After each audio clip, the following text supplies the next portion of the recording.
Hey there kids, it's me, MrCreepyPasta, and before we get started on tonight's story, I'm going to let you know about the Chilling app. It's actually been quite a while since I think I've talked to you guys about the Chilling app, and because it's been such a long time, the Chilling app has evolved quite a bit.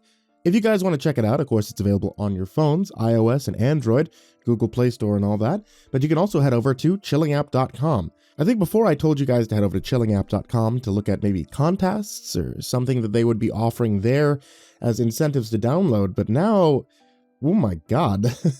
There's two different categories. There's chilling that is available in audio and chilling that's available in video. You can now watch some of your favorite horror movies, from classics to horror comedies to, god, even a whole bunch of anthology series that are available for you to watch on the Chilling app.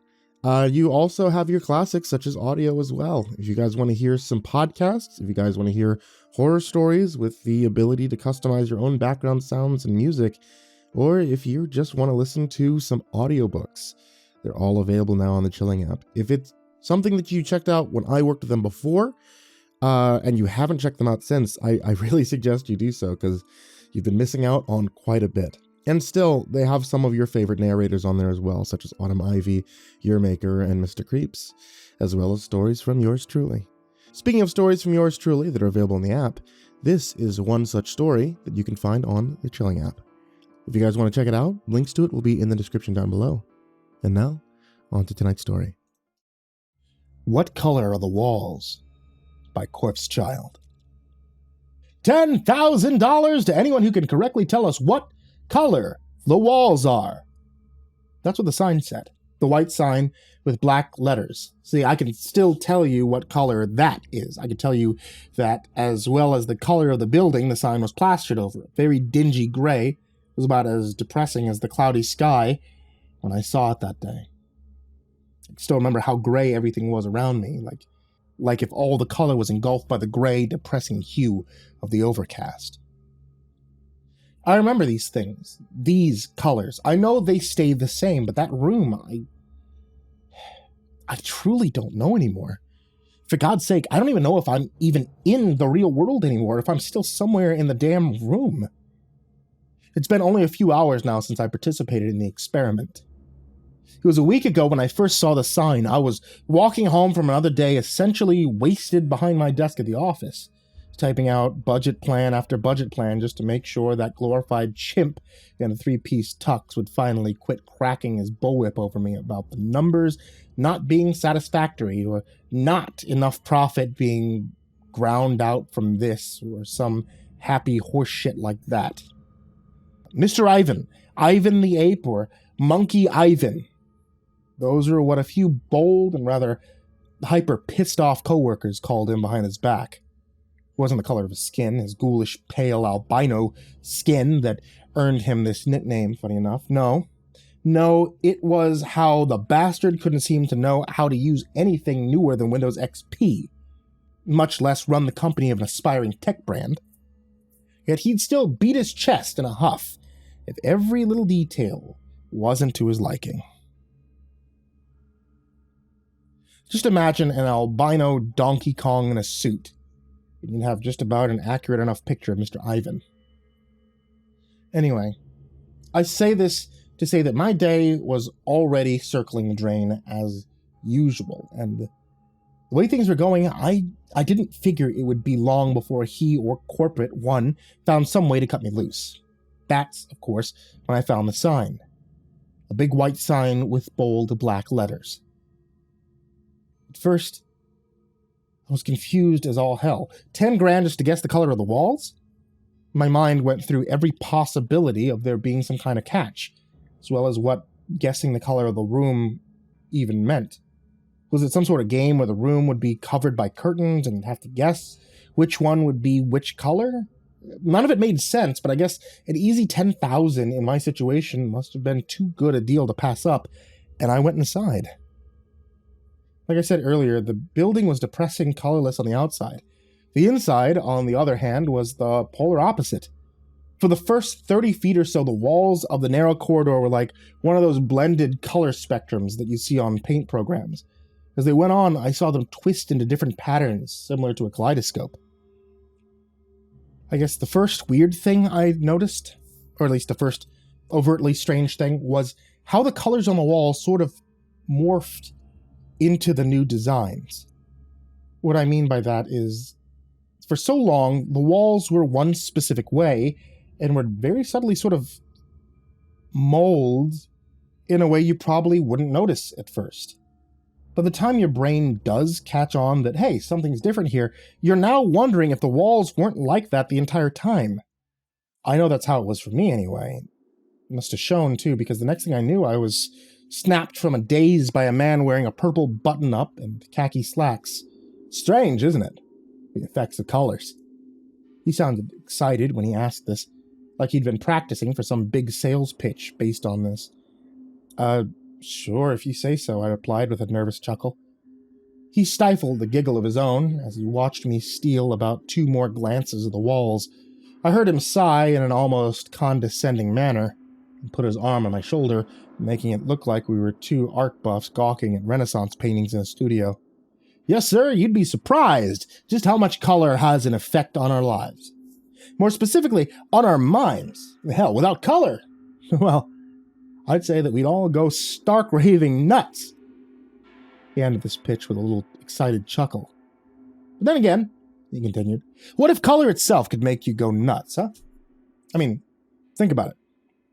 Color gives dimension to the world. It's what makes everything around us recognizable. You know, without it, nothing would have any features or definition to it. Everything would be all unrecognizable or unconceivable without color. I just nodded, looking like a bobblehead while he railed on about the evolution of colors, and their effects on the mind through history, and crap like that. Partly because of the utterly bizarre nature of the walls still holding my attention, as well as the guy's ramblings surrounding like something of a college professor would spout at a seminar. I paid little to no attention to what the hell he was saying. Yeah, Picasso, we get it. Color is the secret of life, or whatever. I joked, but looking back now, I might have been more prepared for the shit I'm knee-deep in now if I'd paid better attention.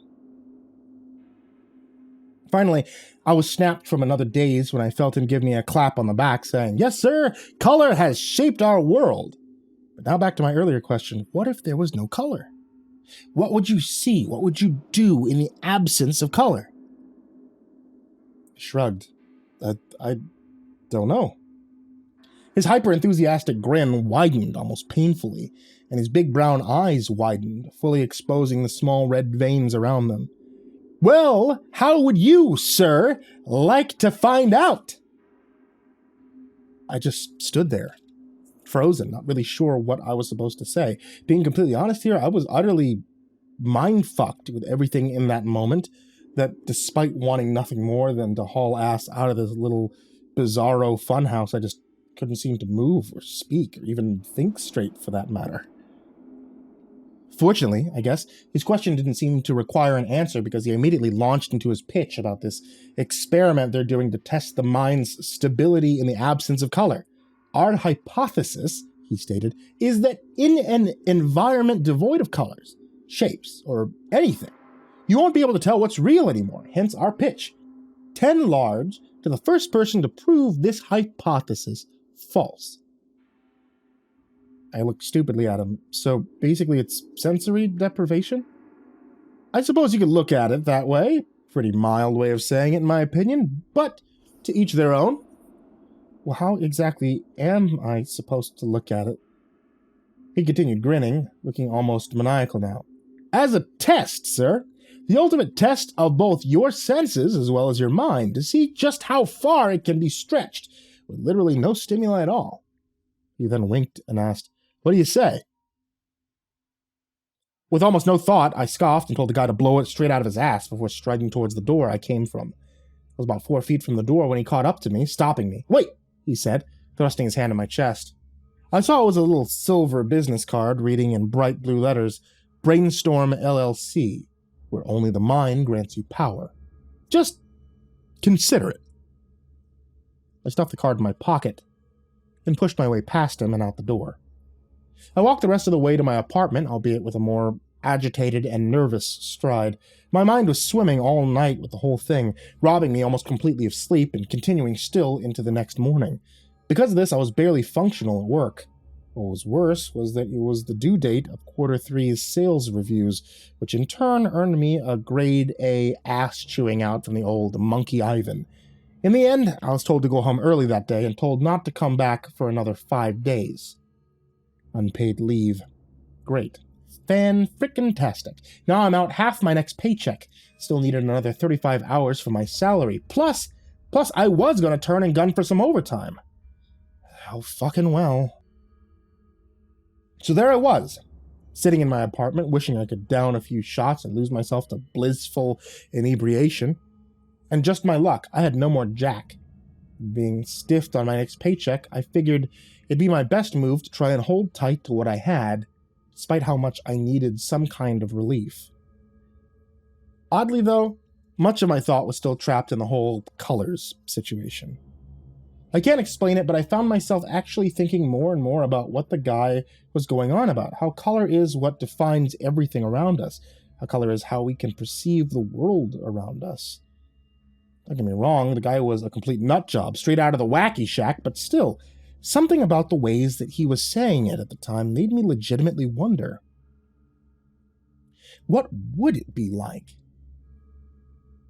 to be in a room with nothing at all? No colors. I'd heard before about sensory deprivation and how it causes people to panic, but what exactly do they see? Would it be real? And how much so? I also found myself wondering exactly which aspect it was that triggers the senses of paranoia in such instances. Of course, this would ultimately get thrown in with an overarching issue of, I need money and quick. And the next thing I knew, I was uncrumpling the card from my pocket and calling the number listed under the blue letters. It was scheduled for screening the following morning, which was basically just me filling out paperwork and waivers so that I could run to the law if shit went south during the experiment. They also debriefed me as to what the experiment was and what I'd be doing. Essentially, they rehashed what the guy in the hallway the previous day described as a test to see whether or not long-term deprivation of color, as they frequently termed it, would cause me to lose perception of what was real. They told me that my part in this was to simply stay in a certain room for about 3 days, and at the end, they'd ask me what color the walls were. If I could answer it correctly at the time, then I'd be taking home 10 large that day. Now, I won't lie here, I actually had to ask if these people were high as hell. $10,000 just to sit in a room for a few days, and then tell them what color the fucking walls were? Tell me that doesn't sound far too good to be true. Sure enough, though, they were dead serious about it. I asked if there would be any sort of gas or injections they'd be using on me, or if there'd be any kind of sounds that they'd play to stir up any kinds of effects. Nope, nothing. In fact, they reiterated how the purpose was to see what would happen without any sort of stimuli, just complete silent solitude for 5 days, memorizing the color of the walls. Even though this sounded like the easiest and most money I'd ever make in my life, I was still a bit hesitant to actually go through with it. They made it all sound so easy. Too easy. In the end, though, I told myself easy money was easy money, ludicrous or not. I was told to return the following Monday to begin the experiment and was expressly told not to bring any belongings with me, just myself and the clothes on my back. For those next 2 days, waiting anxiously to claim the easy win, I was admittedly still anxious as to what was going to happen during that time. I'm sorry, but like I said, that's just too easy. There had to be some kind of catch here. Catch or not, though, I was there first thing Monday morning, standing on that trippy-ass tie-dye hallway in the Brainstorm LLC building. "Hello there, good to see you again," greeted by the guy from before. "Are you ready to begin?" "Sure, ready as I'll ever be." Keep calm, I told myself. Just think of the 10 grand. "Excellent!" he exclaimed with childlike hyper-enthusiasm. "Just follow me down here and we'll get started immediately." We walked down the hallway and I noticed that same effect from before, where the further down I went and the longer I looked, the more I thought I saw the colors actually moving and shifting in different shapes, like the colors in the spectrum were alive. When we turned down another hallway, the same thing happened, only this time it was just black and yellow shapes going down. For whatever reason, maybe because the actual colors themselves, who knows, but I actually thought I saw the forms of bumblebees buzzing around on the walls. For just a second, I almost could have sworn I actually heard them. I was starting to get weirded out, and I didn't want to somehow fuck up my chance at the money, so I just shook my head and made sure to keep my eyes forward from that point on. "And here we are," he said, reaching out to open a giant narrow metal door. Inside was an empty blank white room. I had to squint my eyes going in from even how bright it was. Or was it even lit? God, this is so confusing. "This is where the experiment will take place." I looked around the room. The walls were huge, at least 30 feet high and about 40 or 50 feet wide. It seemed to be fresh drywall. So, exactly what am I supposed to do in here again? Besides tell you that the walls are white. His devious grin from before returned. "Anything you wish, or nothing at all. Your part is just to remain in this room for the next 5 days and tell us what color the walls are at the end, and the money's yours." I looked confused at him. "I just told you they're white. Do I get the money now?" "Oh, just wait. You may not have the same answer in 5 days," he said with an equally devious chuckle. "What about food? Or if I need to use the bathroom, what do I do then?" By the time I managed to get that out, he'd already, with a rather shit-eating grin, shut the huge metal door. Oh, great. Thanks. So there I was, standing in the middle of an empty white room, all alone. So, now what? I was getting bored quickly, so I started feeling across the walls. Part of me wondered if I'd maybe find some sort of microphone or camera. I mean, they'd have to keep watch over me somehow, right? For research or something, but nope, nothing. Like I said, just fresh drywall. "Hey, can you hear me? Anyone?" Nothing.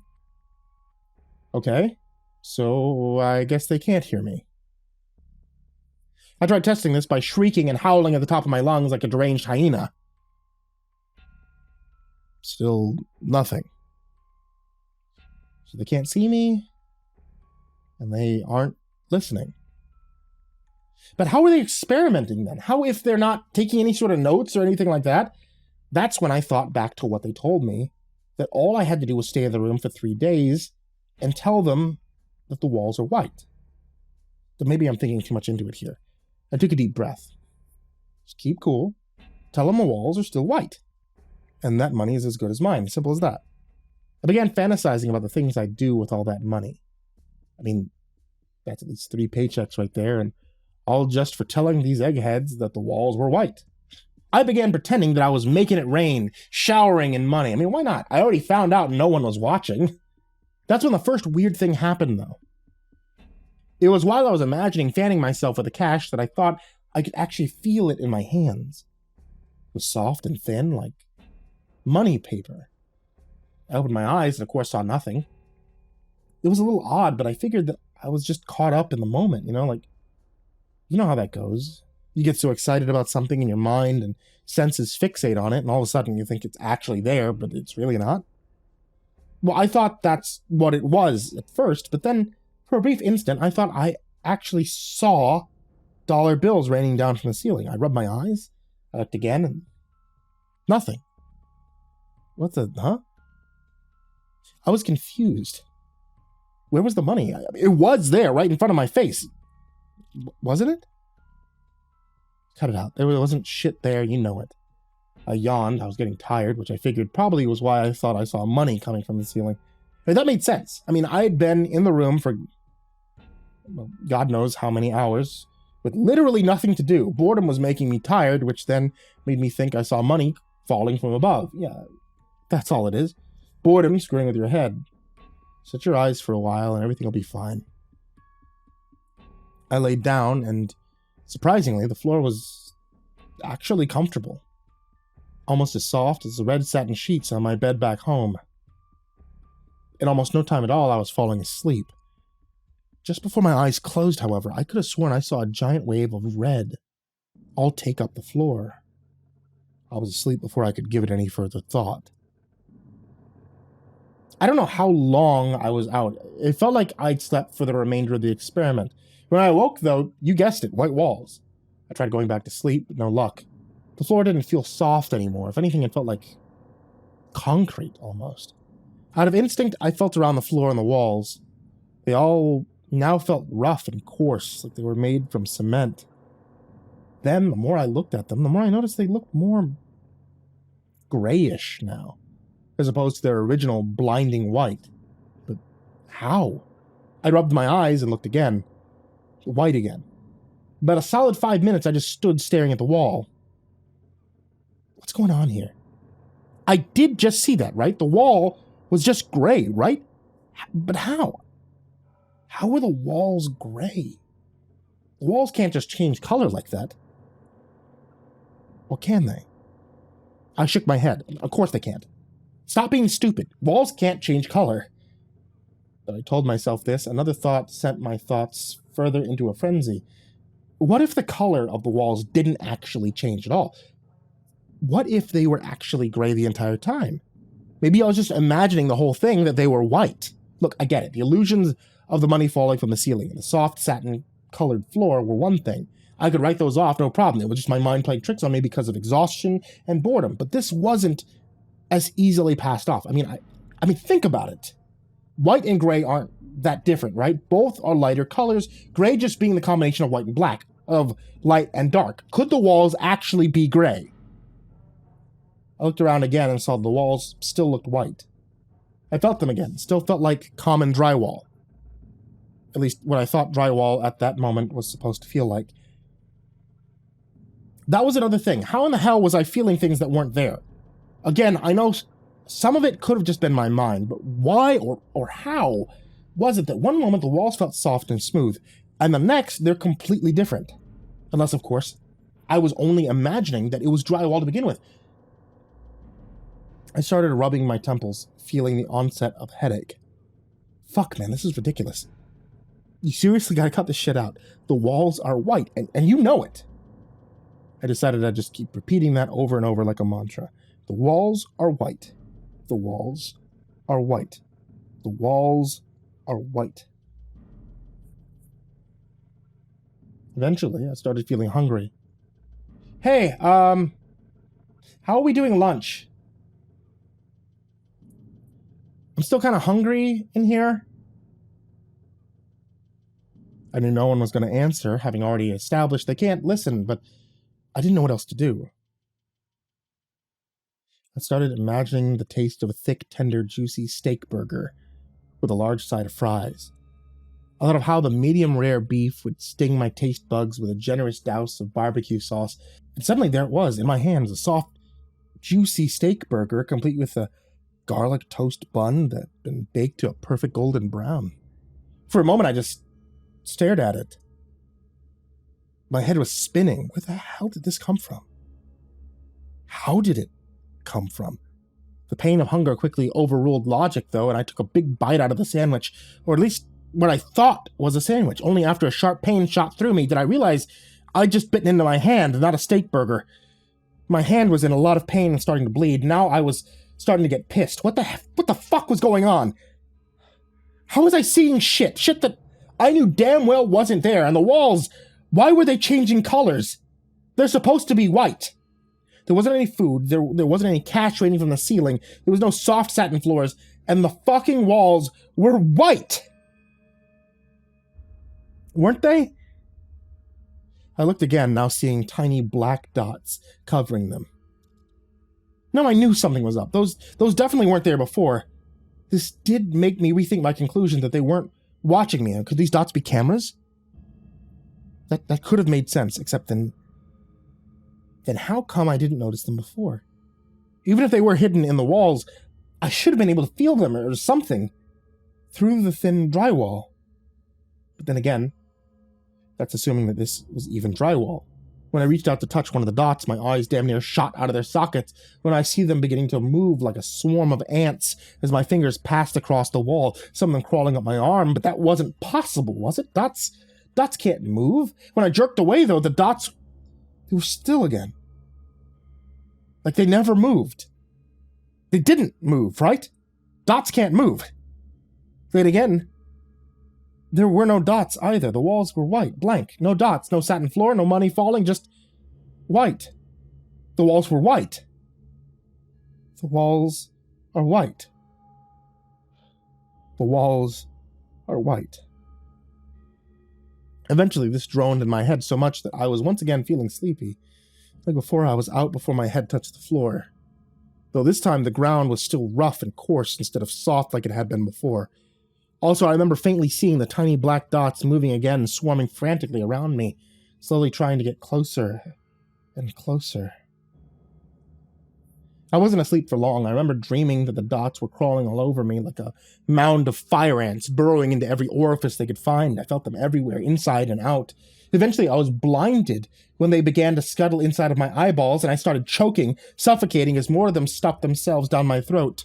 I woke up screaming, almost bolting straight to my feet, and started feeling myself all over. No ants or black dots or whatever the hell they were. I stood in the middle of the room, breathing heavily, trying to regain my bearings in this area around me, trying to make sure that I really was only dreaming.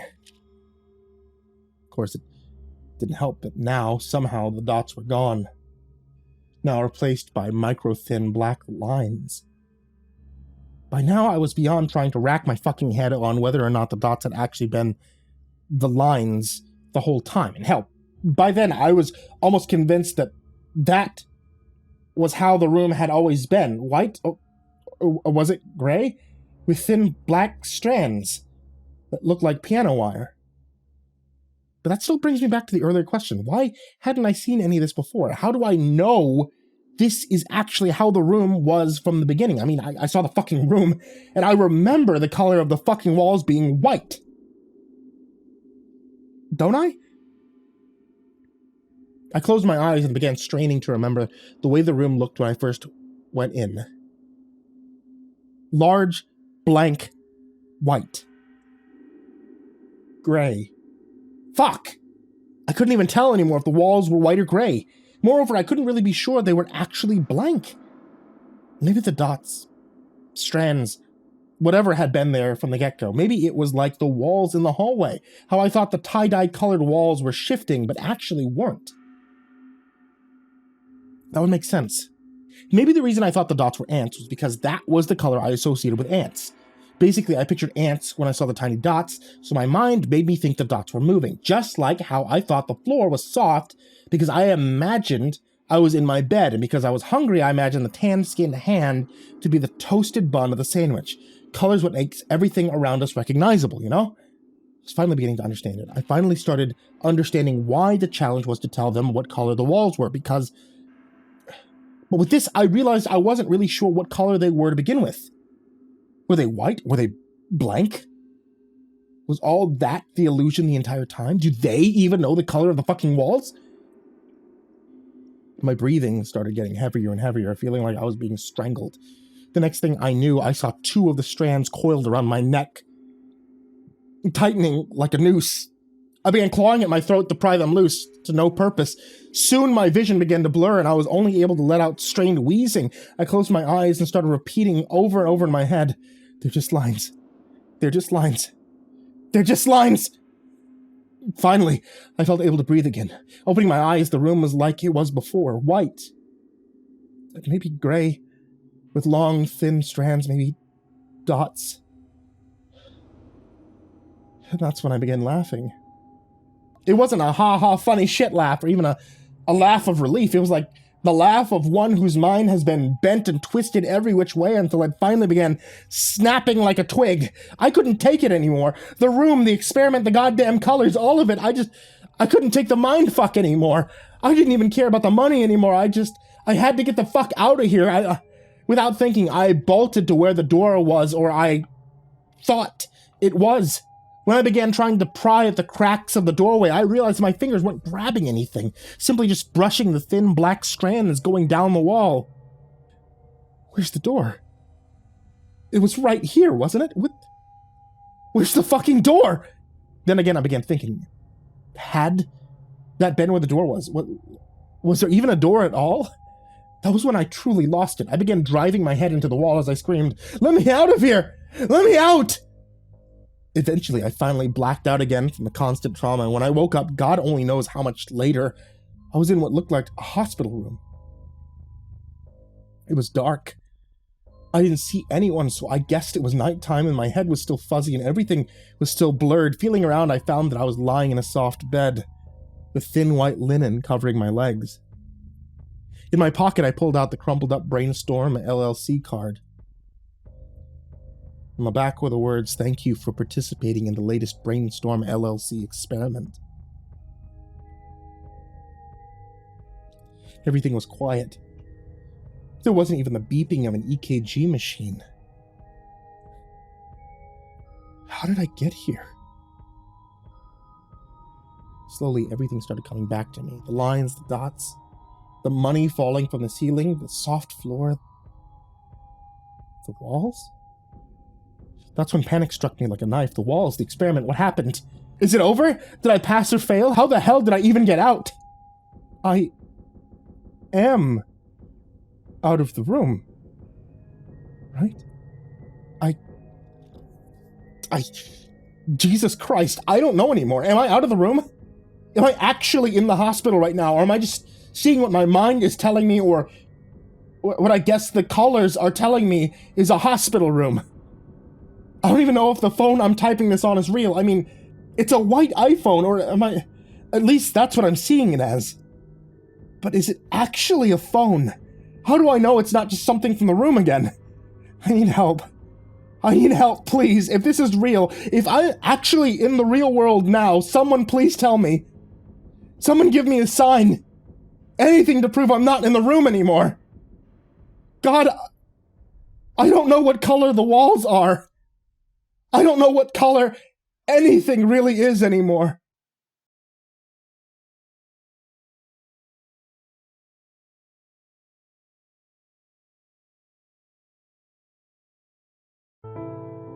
Hey there kids, it's me, MrCreepyPasta, and I want to tell you thank you so much for watching tonight's video if you're watching on YouTube. Thank you so much for listening to tonight's podcast if you're listening on Spotify, and thank you guys for doing that thing where you subscribe, where you hit the bell, where you hit like, or you leave a little comment at the bottom or wherever you can leave comments at. I don't know, I don't use Spotify that much.